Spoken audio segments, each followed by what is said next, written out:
Have you ever thought of paying for Facebook? They are talking about corporate incarcerators to actually feel good.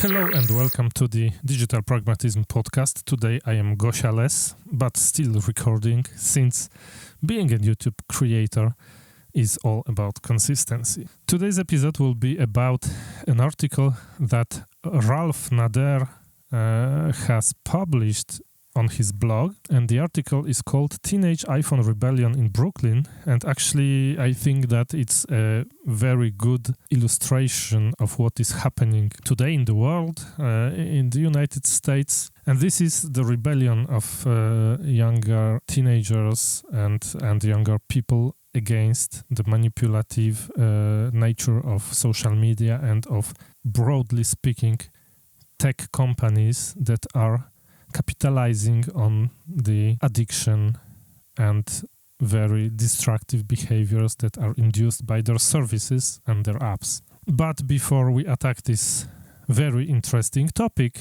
minimalist news, what reached us even if we are digital minimalists and we are off social media and off news. And this week I would say the number one news that reached out, even if we're not consuming news, is the fact that Facebook introduced a paid tier, Facebook and Instagram actually.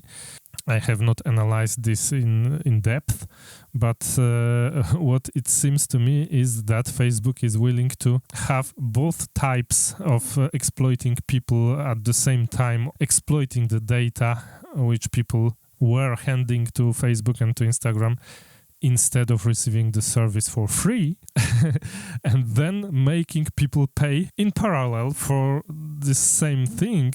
Which is crazy, because if I were Mark Zuckerberg, I would actually tell, voila, if you pay for the service, we will not be selling your data, we will not be using your data. But here you have to pay extra, $12 or $14, I believe, for having a verified status, which will give you more boost in the algorithm, so your what you are posting will be higher on the timeline, and you will have access to human customer service, which, if you don't know, is very useful if you get blocked by Facebook or someone impersonates your account. If you are trying to solve this without access to human customer service, you're screwed.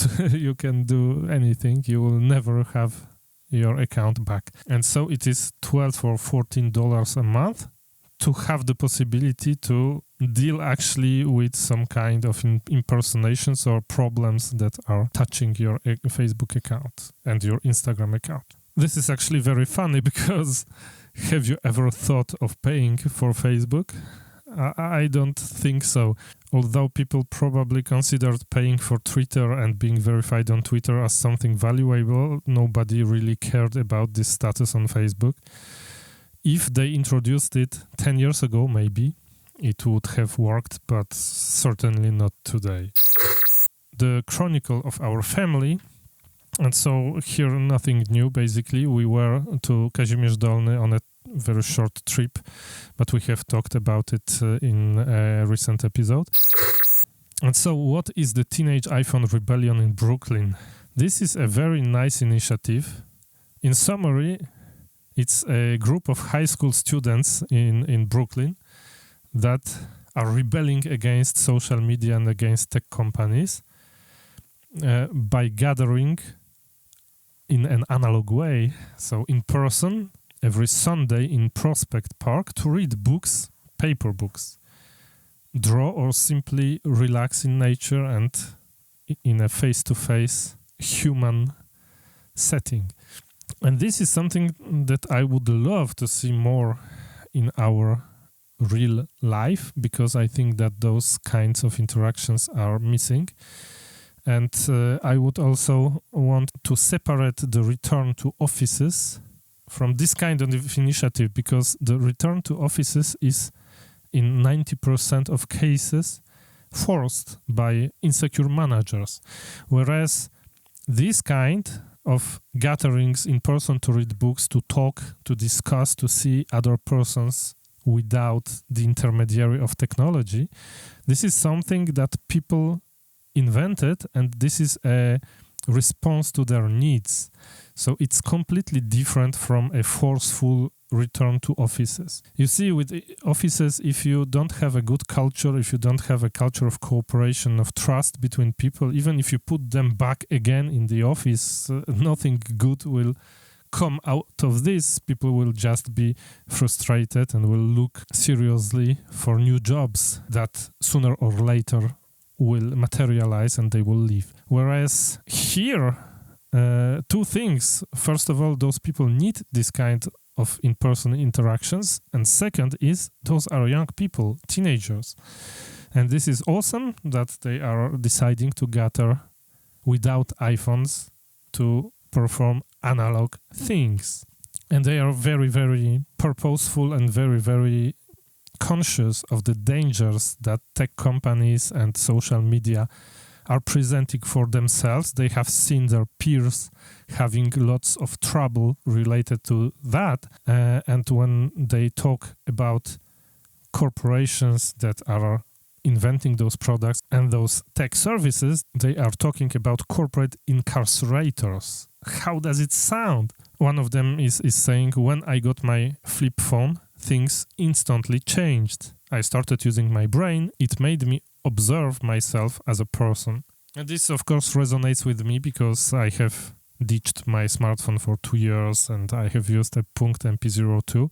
And I think that the fact of getting a dumb phone, of getting an analog, very simple, old school flip phone maybe, it is a statement. It's something, it's as if you declared, I've got enough of this piece of tech that is manipulating me and that is making me miserable. This is how I'm gonna fight against it. We have stopped watching TV 10 years ago for the same reason. We have stopped listening to radio for the same reason. The amount of manipulation and the amount of advertisement and bad communication that we were welcoming in our home by the means of this radio or of this television was so big that at one moment we said, stop, we don't want it in our lives, it's enough. And the same goes with those teenagers. And if you think about it more in depth, you will see that those tech corporations that invented smartphones, that invented social media, infinite scrolling, those tech companies are actually separating people for 4, 5, even 6 hours a day by the means of their products. And so those hours are forever lost. Those hours are the hours of your life that will never be used for in-person interactions, for learning something from another human being, or for just looking at trees and at nature and at everything that is needed to a human to actually feel good. So it's not only advertisement, it's not only manipulation, but it's taking the human being from his natural habitat and putting in something completely unnatural and not serving this human being. The article also speaks about a law firm that is handling lawsuits against those social media companies, lawsuits that were started by teenagers who became addicted to social media and suffered serious mental health consequences, including anxiety, depression, eating disorders, body dysmorphia, ADD, ADHD, self-harm, and suicidal ideation. And the law firm is called Beasley Allen from Montgomery, Alabama. And this is also an example that if you can make a business out of such lawsuits, it means that the problem is widespread and is serious.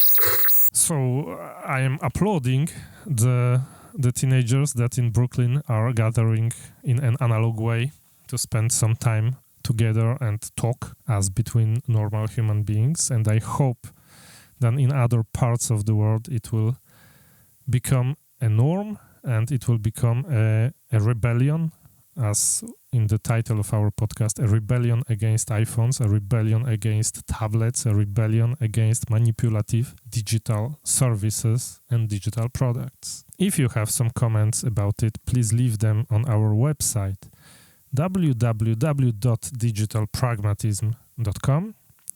We have a comment section. You can comment on every our article, every our podcast, and let's the discussion continue there. Thank you very much and have a nice week. Bye-bye.